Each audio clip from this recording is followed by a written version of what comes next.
SFI നടത്തിയ B ഫെസ്റ്റിനെ അനുകൂലിച്ച് ഫേസ്ബുക്കിൽ പ്രതികരിച്ചതിന് കേരളവർമ്മ കോളേജിലെ അധ്യാപിക ദീപ നിശാന്തിനെതിരെ മാനേജ്മെന്റും ഹിന്ദുത്വ സംഘടനകളും രംഗത്തെത്തിയിരുന്നു.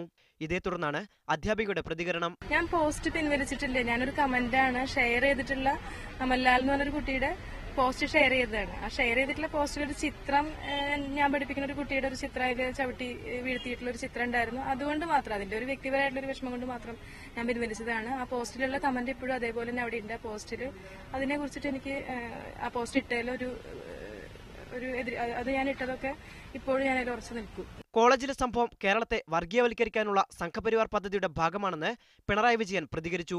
കോളേജിലെ വിദ്യാർത്ഥികൾ എന്താഹാരം കഴിക്കണമെന്ന് തീരുമാനിക്കേണ്ടത് വർഗീയവാദികൾ അല്ല. കേരളം വർഗീയ ശക്തികളുടെ കൂത്തരങ്ങാക്കി മാറ്റാനുള്ള ഏതു നീക്കത്തെയും തടയണമെന്നും പിണറായി ഫേസ്ബുക്കിൽ കുറിച്ചു. സംഭവം അഭിപ്രായ സ്വാതന്ത്ര്യത്തിന്റെ പ്രശ്നമായി കൂടി വളർന്നിരിക്കുകയാണെന്ന് തോമസ് ഐസക് പ്രതികരിച്ചു. കൊച്ചിൻ ദേവസ്വം ബോർഡിന്റെ നടപടികൾ പിൻവലിക്കണമെന്നും തോമസ് ഐസക് ഫേസ്ബുക്ക് പോസ്റ്റിൽ ആവശ്യപ്പെട്ടു. മീഡിയ 1 തൃശൂർ.